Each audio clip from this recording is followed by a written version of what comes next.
Bonjour, nous approfondissons notre connaissance de Jésus comme exorciste et comme rédempteur du péché originel. Tout d'abord, nous nous questionnons sur l'origine du mal.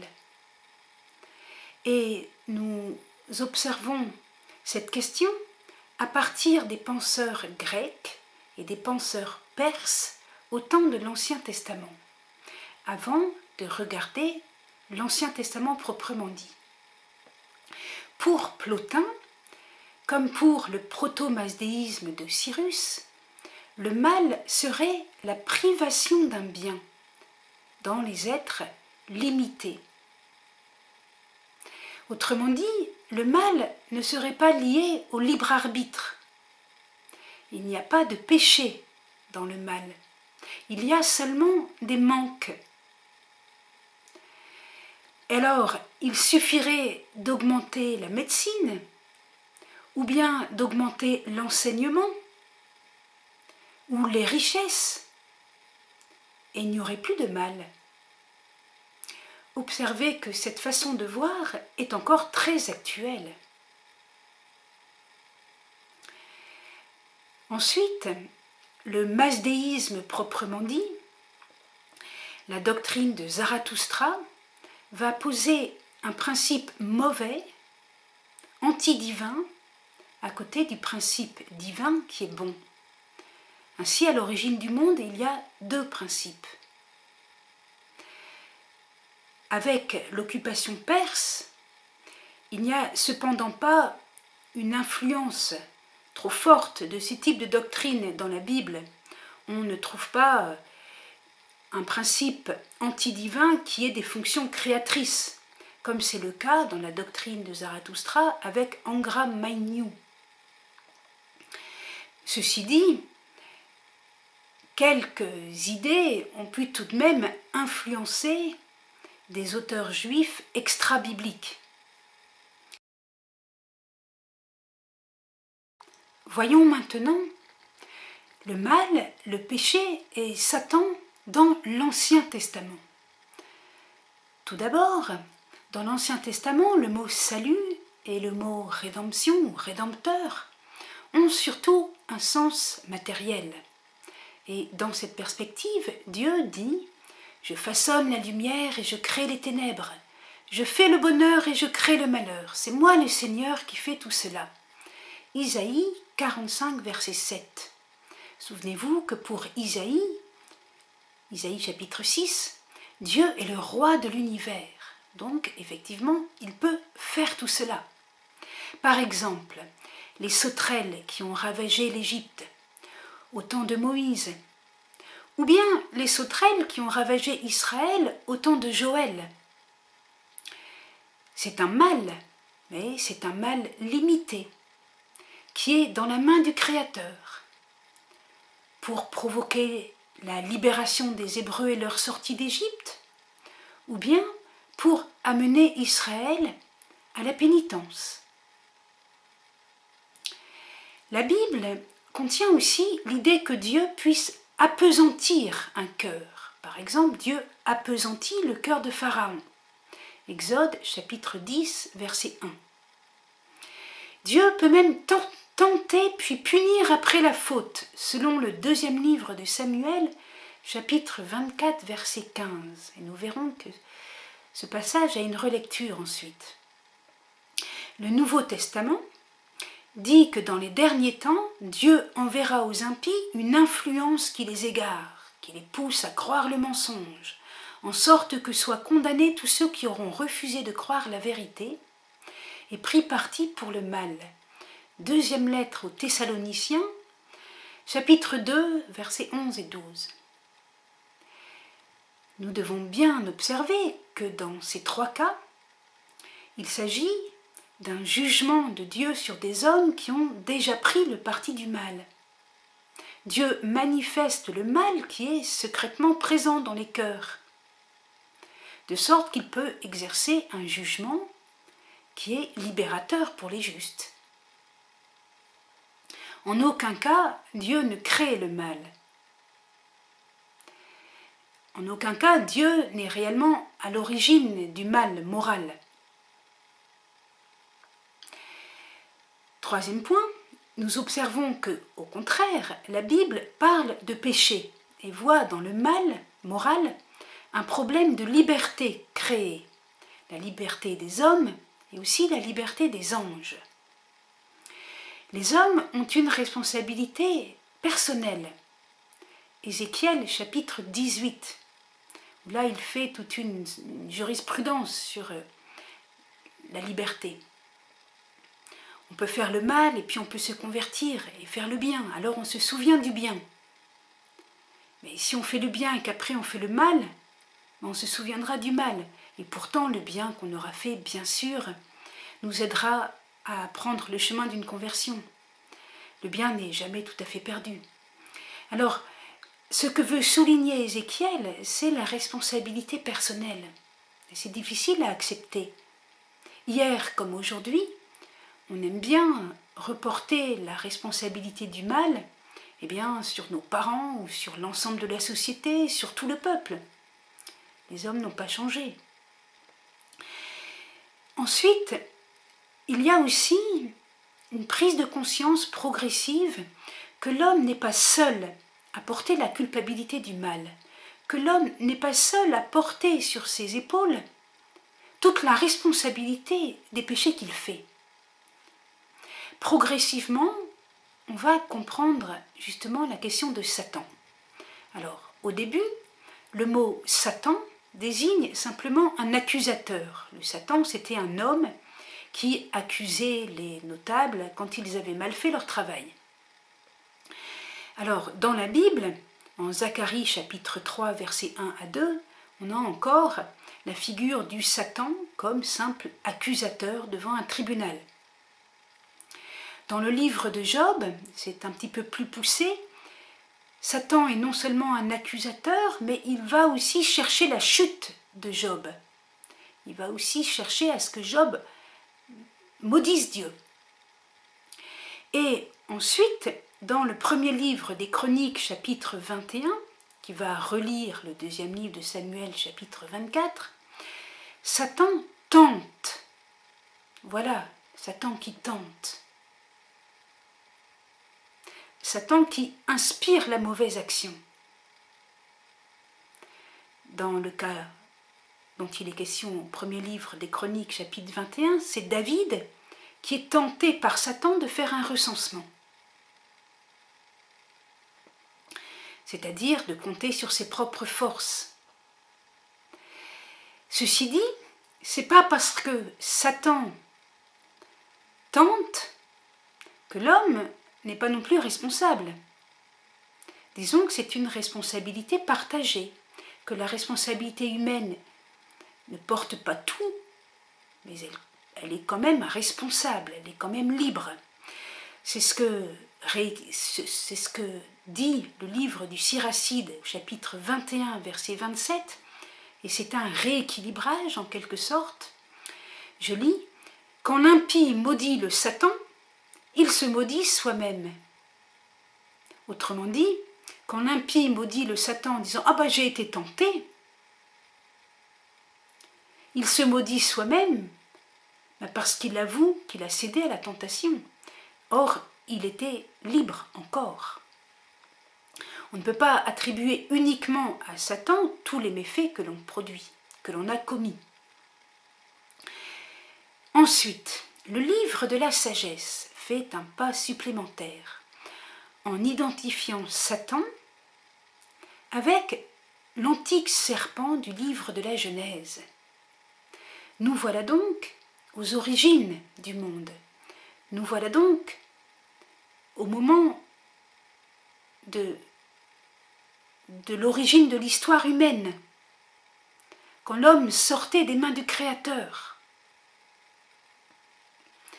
Alors, Satan, le diable, c'est un mot issu du grec pour traduire le mot Satan, qui est un mot issu de l'hébreu. Diable et Satan, c'est la même chose. Donc le diable est le tentateur des origines.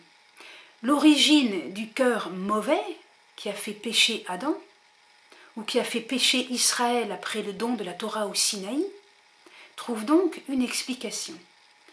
Je vais lire dans le livre de la sagesse au chapitre 2, versets 23 et 24. Oui, Dieu a créé l'homme pour l'incorruptibilité. Il en a fait une image de sa propre nature. C'est par l'envie du diable que la mort est entrée dans le monde. Ils en font l'expérience, ceux qui lui appartiennent. Et si tous font l'expérience de la mort, ceux qui appartiennent au diable, à Satan, et c'est de leur responsabilité, en font une expérience beaucoup plus amère, beaucoup plus profonde. Voilà. Si donc l'action du diable remonte au temps de la Genèse, l'action du Rédempteur va reprendre l'homme jusqu'en Adam. C'est donc là que nous allons passer de la thématique de Satan à la thématique du péché originel, en Adam. Et c'est à cette dimension qu'il faut comprendre Jésus.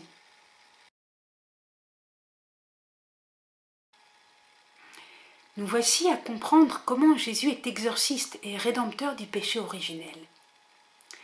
Tout d'abord, ouvrons l'évangile de Matthieu au chapitre 13. Nous avons la parabole de l'ivraie, qui est plutôt une allégorie, puisque chaque détail sont importants. Versets 38 et 39, l'ivraie, ce sont les sujets du mauvais. L'ennemi qui la sème, c'est le diable. La moisson, c'est la fin du monde. Nous voyons là un reflet du livre de la sagesse, qui au chapitre 2, versets 23 à 24, nous explique que le mal et la mort sont entrés dans le monde par l'envie du diable. Dans la parabole, l'allégorie de l'ivraie, le fait que la moisson doive attendre la fin du monde indique que la conversion est toujours possible. Avant le jugement final, ceux qui appartiennent au diable peuvent en être délivrés. C'est donc un message de patience et aussi d'espérance. Espérance pour nous-mêmes, espérance pour les autres, espérance pour le monde. Deuxième point. Comment le message de Jésus est-il accueilli ? Je vous ai déjà expliqué qu'il y a chez les Juifs un grand pluralisme d'opinions. Et on le voit notamment dans l'évangile de Jean au chapitre 8, où Jésus est en controverse avec des Juifs, avec des notables de Jérusalem.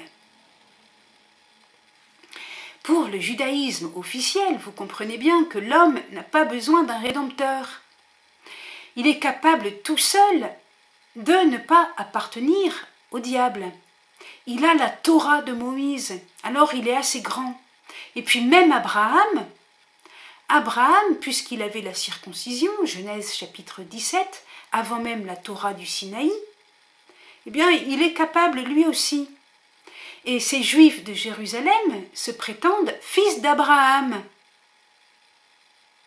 Manière de dire, nous n'avons pas besoin de toi Jésus. Nous sommes assez grands. Nous n'avons pas besoin d'être libérés, nous sommes libres. Nous sommes fils d'Abraham. Eh bien Jésus leur dit le contraire. Jean 8, verset 34-36, en vérité, je vous le dis, quiconque commet le péché est esclave. Or, l'esclave ne demeure pas à jamais dans la maison, le Fils y demeure à jamais. Si donc le Fils vous libère, vous serez réellement libre.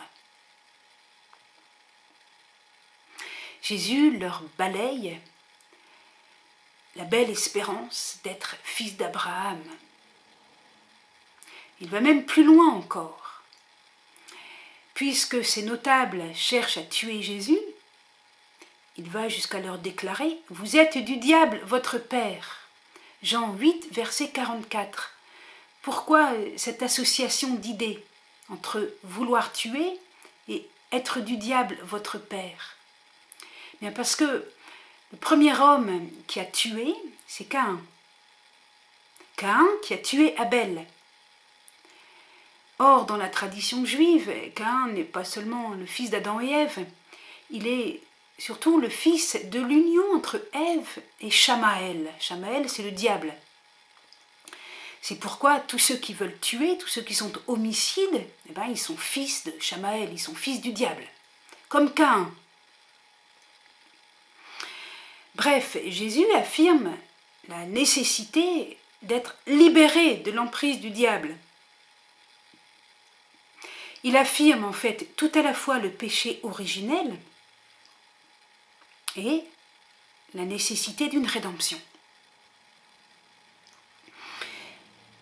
Si les Juifs qui ont la Torah de Moïse ont besoin de cette rédemption, d'autant plus les païens qui n'ont même pas la Torah de Moïse. Voilà pour l'enseignement de Jésus.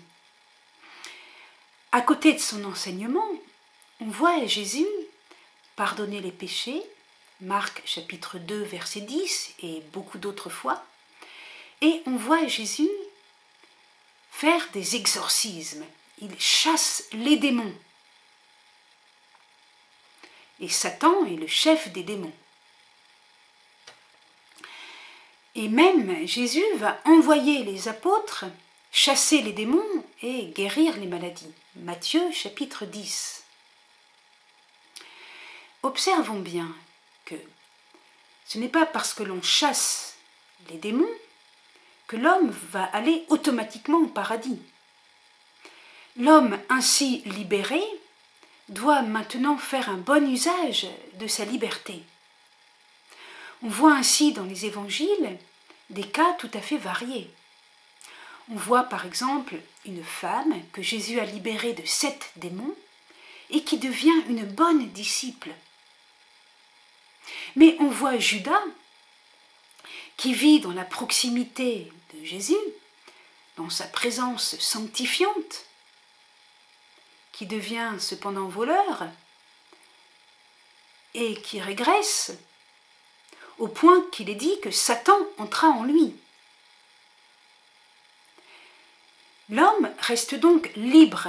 L'action de Jésus, c'est pas de nous pousser tous au paradis, c'est de nous libérer et ensuite de laisser chacun librement s'orienter.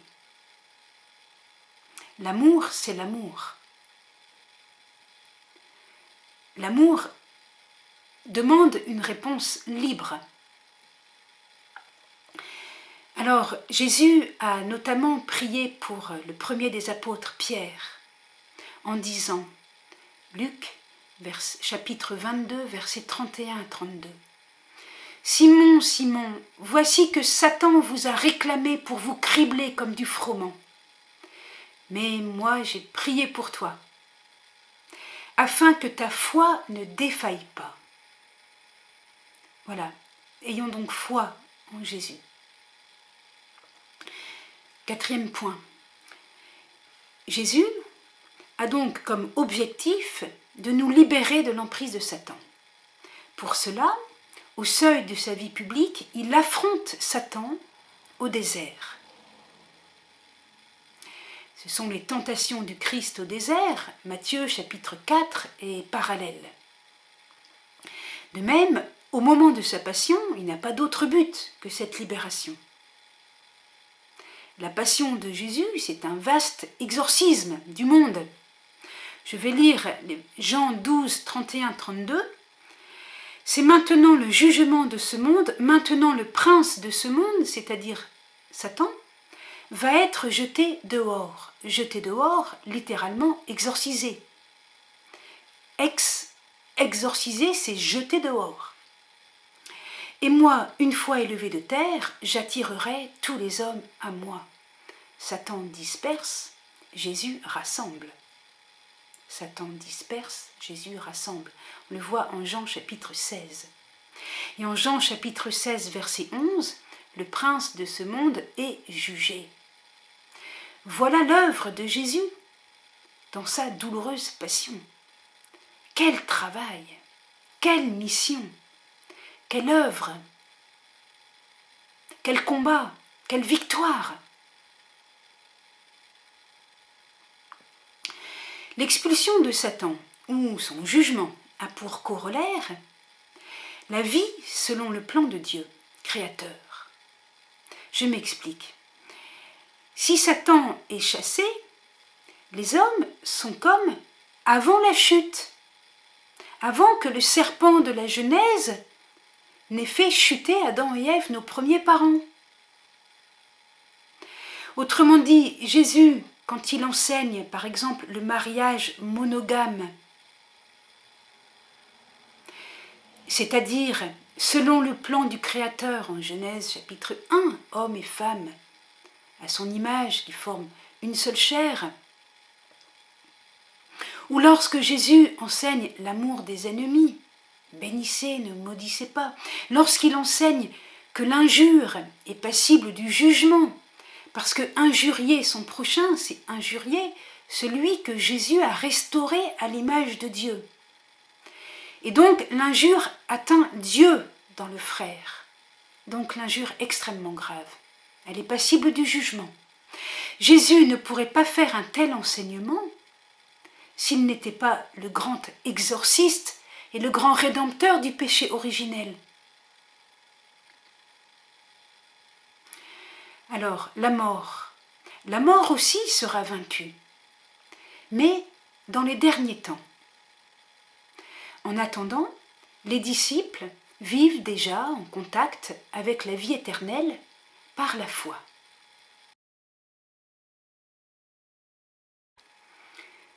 Venons-en tout de suite à la pratique de l'Église. Vous allez voir que la pratique de l'Église est extrêmement cohérente avec l'enseignement de Jésus, notamment en Jean chapitre 8. Tout d'abord, Saint Paul.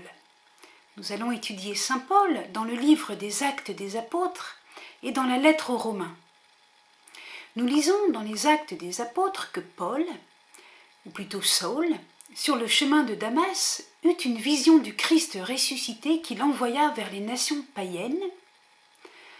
Alors, ouvrez les guillemets, pour leur ouvrir les yeux afin qu'elles reviennent des ténèbres à la lumière et de l'empire de Satan à Dieu, et qu'elles obtiennent par la foi en moi la rémission de leurs péchés et une part d'héritage avec les sanctifiés. Livre des Actes, chapitre 26, verset 18. Ainsi, la mission de saint Paul est de délivrer les hommes de l'empire de Satan par la foi au Christ. Tout cela est synonyme d'une guérison du péché d'Adam. Et là, c'est le langage de la lettre de saint Paul aux Romains. Je lis Romains, chapitre 5, verset 15. Si, par la faute d'un seul, la multitude est morte, combien plus la grâce de Dieu et le don conféré par la grâce d'un seul homme, Jésus-Christ, se sont-ils répandus à profusion pour la multitude. Et au chapitre 6 de la lettre aux Romains, cette grâce advient par le baptême, dans la mort et la résurrection de Jésus. Tout cela est parfaitement cohérent. Alors, Paul affirme à la fois un état déchu et une responsabilité de chacun. Il explique qu'il y a une responsabilité personnelle. Romains chapitre 1 et 2, tous ont péché, même les païens, parce qu'ils avaient une loi inscrite dans leur cœur. Romains chapitre 2, verset 15. La faute d'Adam a généré un état déchu pour toute l'humanité, et par conséquent, la mort touche tous les êtres, y compris les innocents. Romains chapitre 5, verset 14. Et de toute façon, tous ont péché. Romains 5, verset 12. C'est un peu complexe, hein ? Mais au moins c'est équilibré. Cet enseignement est conforme à la révélation de Jésus, qui en révélant l'homme à l'image de Dieu, selon le dessein du Créateur, notamment, on l'a dit, la monogamie, ne pas faire d'injures, etc., révélait aussi que toute l'humanité avait déchu de cet état originel par une cassure, ce que Paul désigne comme étant ce péché originel de Romains 5, tout en appelant chacun à user de son libre arbitre. Veux-tu, disait toujours Jésus.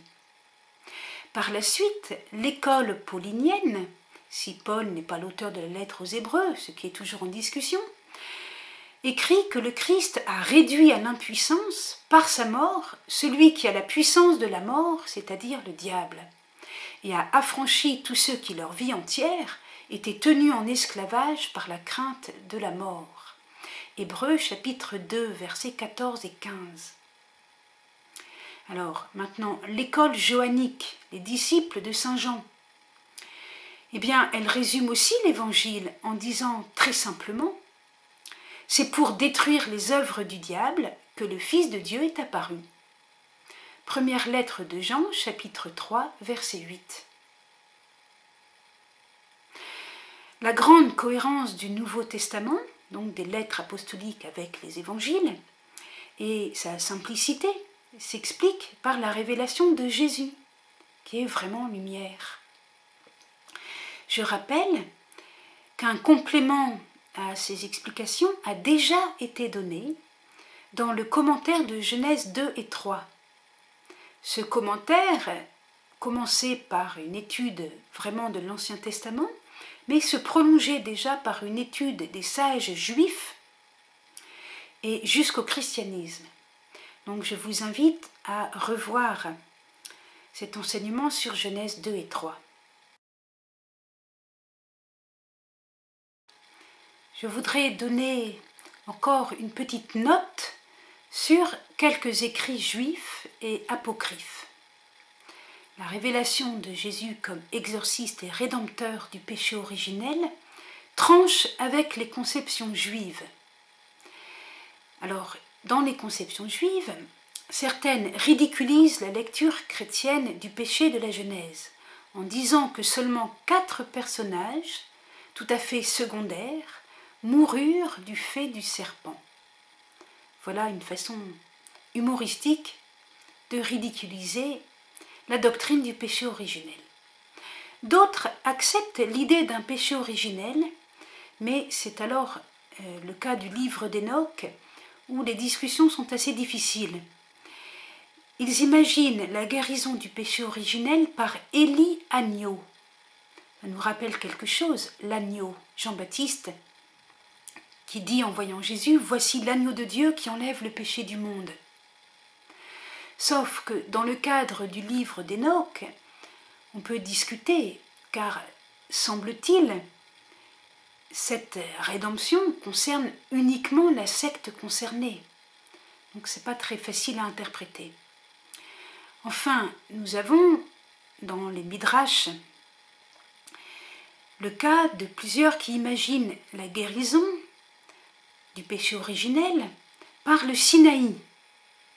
Donc, uniquement pour les Juifs, et puis sans la grâce du Christ rédempteur. C'est une rédemption par la Torah, par la loi, ce qui correspondra plus tard à l'hérésie de Pélage.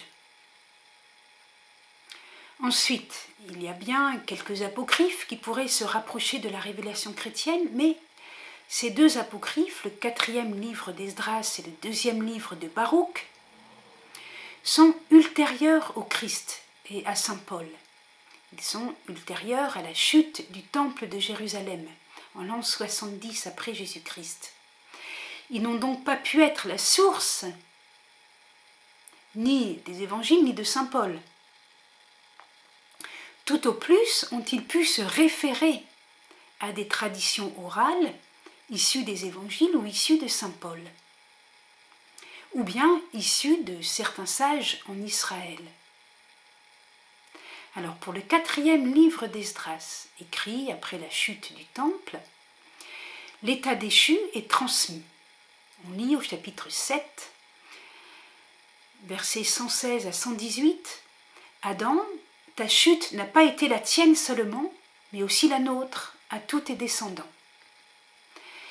Mais il y a aussi place pour la responsabilité de chacun. » On lit au même chapitre, au verset 92, « Quant aux âmes de ceux qui ont suivi les voies du Très-Haut, elles ont combattu avec beaucoup de peine pour vaincre la pensée mauvaise créée avec elles, pour que cette pensée ne les séduise pas et ne les fasse pas passer de la vie à la mort. » il y a tout de même quelque chose qui n'est pas très clair, c'est l'idée d'une pensée mauvaise créée avec les âmes. Là, ça, c'est pas très clair. Pourtant, le 4e livre d'Esdras est intégré à certaines Bibles chrétiennes, les vieilles latines, le vieux russe, en anglais aussi. Alors, en fait, on voit avec Grégoire de Nice des précisions. Dieu a créé l'homme, et comme tout acte créateur de Dieu, c'est un acte parfait, il crée l'homme corps et âme, parfait. Et la doctrine chrétienne va expliquer que l'état déchu est transmis. Il ne faut donc pas dire que la pensée mauvaise est créée avec l'âme. Il faut dire que l'âme est créée et qu'ensuite la pensée mauvaise est transmise. C'est une petite nuance. Enfin, gardons l'idée que grosso modo le 4e livre d'Esdras va dans le sens de la doctrine chrétienne. C'est encore plus clair avec le 2e livre de Baruch, lui aussi écrit après la chute du temple. Ce livre n'est pas reconnu ni par les Juifs, mais il est reconnu par les chrétiens des églises syriaques orthodoxes. La vision du péché originel est tout à fait compatible avec le Nouveau Testament. On lit au chapitre 54, verset 15, « Adam a amené la mort sur tous ceux qui n'existaient pas en son temps. Cependant, parmi ceux qui sont nés de lui, chacun a préparé pour lui-même le supplice à venir. » Autrement dit, il y a bien un état déchu transmis, et il y a bien une responsabilité personnelle de chacun. Voilà. Merci, au revoir, à bientôt.